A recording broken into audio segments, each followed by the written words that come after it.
abatulaba abalaba programu ya Fene Nganzi emboozi z'omukenkufu mbebaziza nnyo okuwangayo obudde ne mu kimanya buli lwa Sunday sawa 7:30 tumwina okuteekako Bukedde TV1 mulabe emboozi z'omukenkufu. Nkulamusizaako nnyo gwasoso tulaba olunaku lwa leero nkugamba amazima ddala osubiddwa bingi naye nga bwe bagamba nti ataliwo tagwirwa muti naye tujja kugamba naffe tujja kuyambako gwasubiddwa programu zaffe zonna nga ozisanga ku CD eno yonyini bagiyita emboozi z'omukenkufu era nga tetuwina CD eno yokka tulina neya Sundowner, the great Sundowner naye yafulumye eriko byonna emisomo gye twayigiriza abantu okola eddagala ly'engatto okuva mu nsaano y'olusennyente okukola eddagala ly'amannyo okukola ebijimusa okuva mu masavu g'empuuta okukola obuwoowo okola perfume n'ebintu ebirala bingi nnyo nga bwe twabyogerako mu Sundowner gwe yagisubwa duka za mbironoonye CD eno ey'emboozi z'omukenkufu mu Sundowner naawe oyongere ku kumanya kwo jjukira nti abamanyi banoonya nnyo okumanya nga basoma naawe tukusaba oyongere okusomako era jjukira nti kugamba tulina n'amawulire ge tuwandiika buli lwakusatu mu Bukedde baziyita emboozi z'omukenkufu tosubwanga lupapula lwa Bukedde buli lwakusatu kimakinge ku kalenda nti buli lwakusatu nyina okugula Bukedde nsomemu akanyomero ak'emboozi z'omukenkufu mutwongera okumanyira ebyo byennyini bye tuba tusomye wano wiiki eno twayogera ku mudalasini era abatasobola kugusomako oba kugukuyiga kugenda onoonye mu archives onoonye emboozi z'omukenkufu olabe engeri omudalasini gye guyamba mu bintu bingi nga mwe mulina omutaka Ssejjombwe gwe guzibukula emisuwa n'abanga basalutize bulungi ng'era wamu n'abakyala guyamba ku mugejjo abakyala n'abami gubayambako ennaku zino emigejjo gifuuse emigejjo olw'okuba embeera yaffe tulya nnyo ebicapicapi ebintu ebyo ebitafutafu emikolo mingi nnyo ate abantu bayitiriza okusiika kati ne lwaleero mu mbeera eyo njagala twogere ku kintu ekisinga otusumbuwa nga bannayuganda era nga kitabangudde famire nnyingi nnyo abantu bangi ne bakyankalana famire ne zisaanawo nga kintu ekyo kyakukozesa biragalalagala ebiragalalagala bifuuse ebiragalalagala nti abantu bangi nnyo bw'aba si munyiwa sigala munyiwa njaga bw'aba si munyiwa njaga mutamiivu omulangira Ssegamwenge amukongojja buli lunaku Monday paka ku Sunday abantu abalala tebakimanyi n'okuyoya nnyo sukaali ono sukaali ava mu bikajjo nakyo kyamutawaana nnyo mu luzungu tukiyita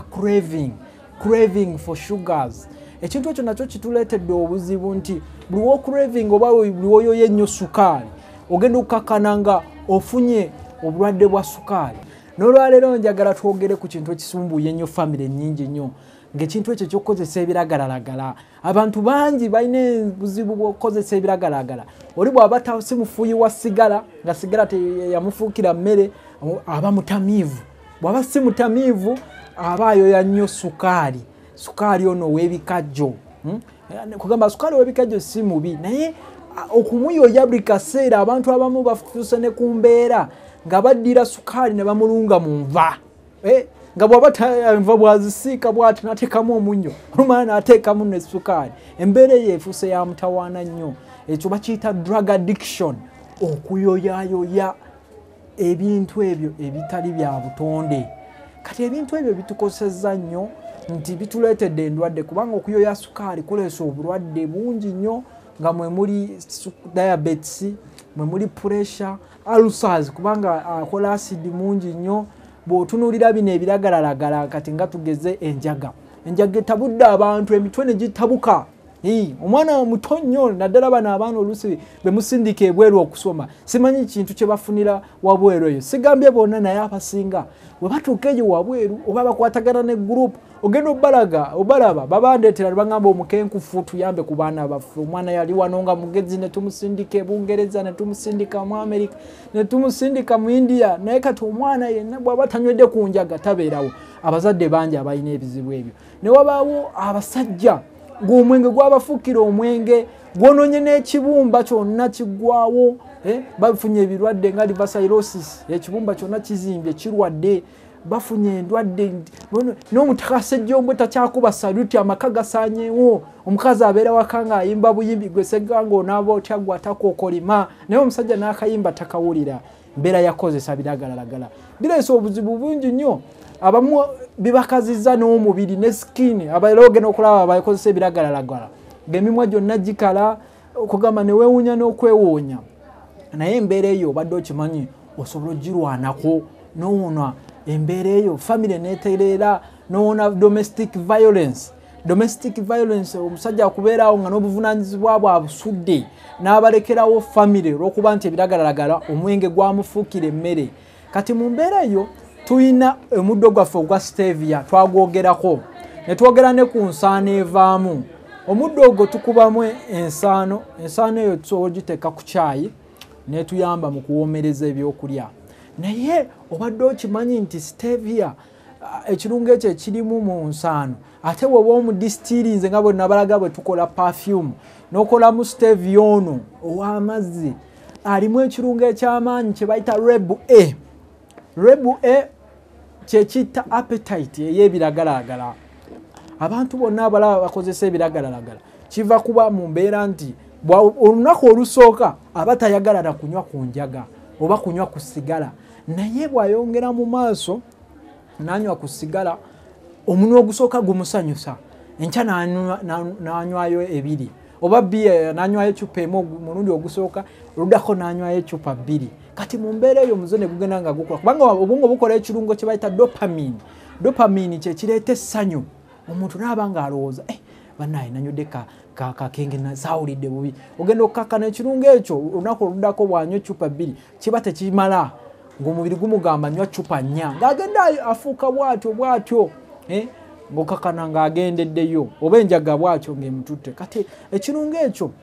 okusingira ddala omubiri gukifunira ku lulimi kati bw'oddira ka stevia kano ak'amazzi ka sukaali kano akaka n'okatonyeza ku lulimi matondo nga 5 kata appetite ey'ebiragalalagala biri kuba kalimu ekirungo kya rebu A ekiziyiza ebirungo biri eby'omutawaana okutuulawo kati okugeza nga enjaga erimu ekirungo kya THC kati ekirungo kya THC ekyo kirina we kituula ku bwongo omuntu ne kiba nga kimugamba sigala ng'onywa enjaga fuuwatayo ebiri naye kati bwe kijja ekirungo ekyo kya THC okutuulawo kisanga stevia ono yatuddewo dda ekirungo kya stevia kiri ekika kiwuma emirundi 8 okusinga sukaali wa bulijjo nga kyatuddewo